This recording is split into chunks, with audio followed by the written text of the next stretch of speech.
Every night, someone out there can't sleep because of a sound, a shadow, or a story that feels a little too real. On this channel, Eclipse Horror Stories, we don't just tell scary stories. We live them. Every whisper, every creak, every nightmare is crafted to pull you into the dark corners of reality where truth and fear blur together. If you love true horror stories, creepy encounters, and unexplained events that stay with you long after the video ends, this is where you belong. Headphones subscribe now, turn on the bell, and step into the dark with us. Because here, night never really ends. Eclipse Horror Stories Crescent Moon. I've been a park ranger for a little over 9 years, stationed deep in the Northern Rockies. Most of that time has been quiet. Long days, colder nights, and miles of forest that never change. You get used to silence out here. It becomes part of you.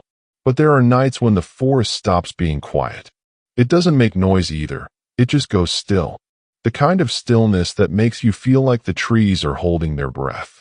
The first time I noticed it was last October, 3 weeks before the snow came. I was on the night rotation in the lookout tower, 60 feet up, surrounded by glass and darkness. From up there, the valley looked endless. The only light was the moon and the dull orange of my radio display. I'd been logging wind speeds when I noticed something strange. A flicker, way out past the tree line. At first, I thought it was lightning. Then it blinked again, too steady, too deliberate. Like a flashlight. I radioed base to check if anyone was patrolling that area. No one was. In fact, I was the only ranger on that side of the park that night. The nearest road was 12 miles away. The light blinked once more. 3 quick flashes, then darkness. I waited, watching through binoculars. It didn't move. But the forest below it did. The canopy was shifting, like something big was walking just under the trees. I wrote the coordinates down and decided I'd hike there in the morning. But I couldn't stop watching. Every few minutes, that light pulsed again. Sometimes closer, sometimes higher. By 2:30 a.m., it was gone. The forest went back to normal. Crickets, wind, everything. I told myself it was nothing, maybe some lost campers. But the next morning, when I hiked down the ridge, I found boot prints leading toward the tower. Not from below, from the direction of that light. They stopped about 50 feet from my tower's base. And the last set of prints weren't boots at all. They were bare. The prints were fresh, sharp edges in the mud, toes pressed deep like whoever made them was standing barefoot in the cold. I crouched beside them and counted 5 sets, all facing the tower. Each print smaller than mine, narrow, like from someone malnourished or underfed. I followed them for a few yards before they stopped abruptly at a patch of dead grass. No more prints after that. The ground was soft enough to hold a shape, but there was nothing, just broken pine needles and the smell of wet bark.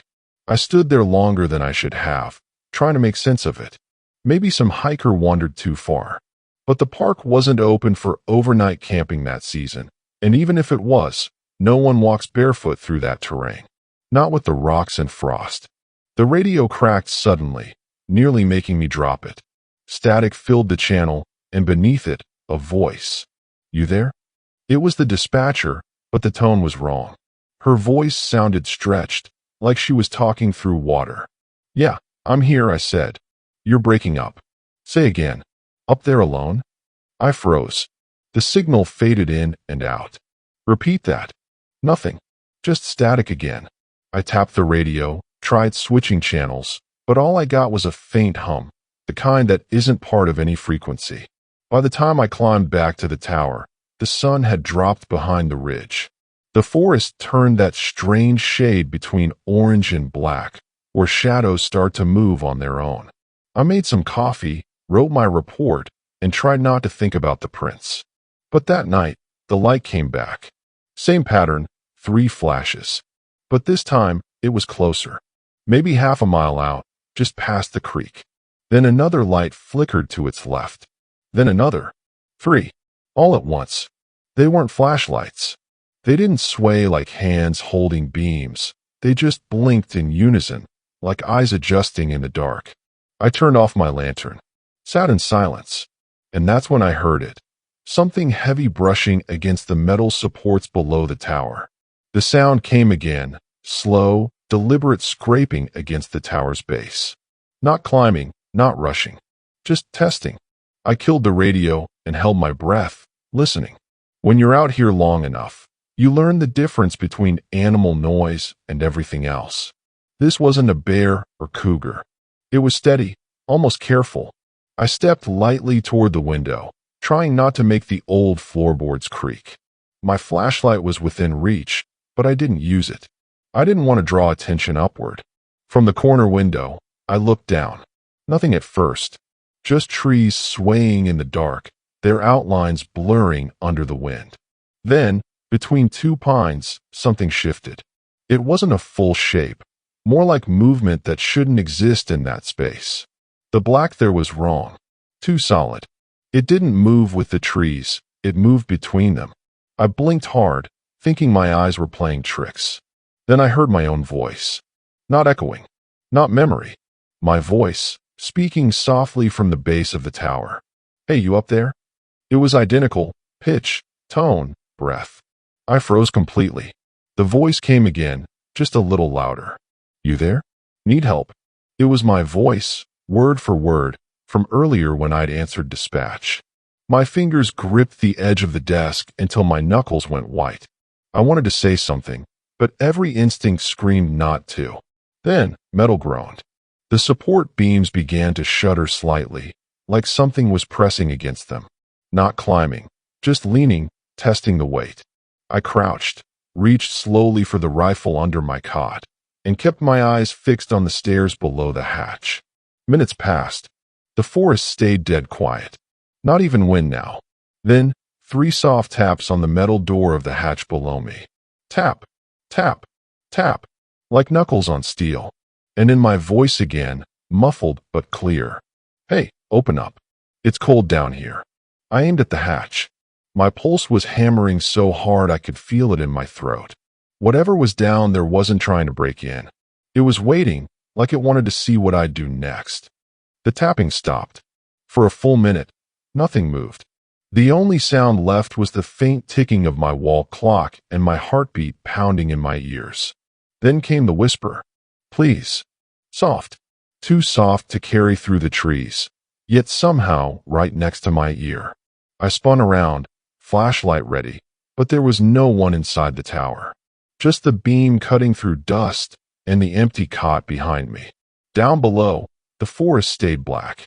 I crept back to the window and shined the light down the stairs. The beam hit the ground and caught something pale for a second. Not skin, not exactly. More like damp paper stretched too thin. It stepped back into the dark as soon as the light touched it. I shut the lantern off completely. My hands were shaking too much to hold the flashlight steady anyway. I just stood there, breathing slow, waiting for it to make another sound. It didn't. Instead, the radio came alive again. Ranger Post 19, come in. You've got movement west of you. This time, it really was dispatch. The signal was strong and clear. I grabbed the mic. Yeah, I see it. What is it? She paused. Static. Then her voice dropped. Confused, uneasy. Wait. How can you be answering from there? You're already on the trail cam. My blood went cold. What trail cam? The one at Base Trail.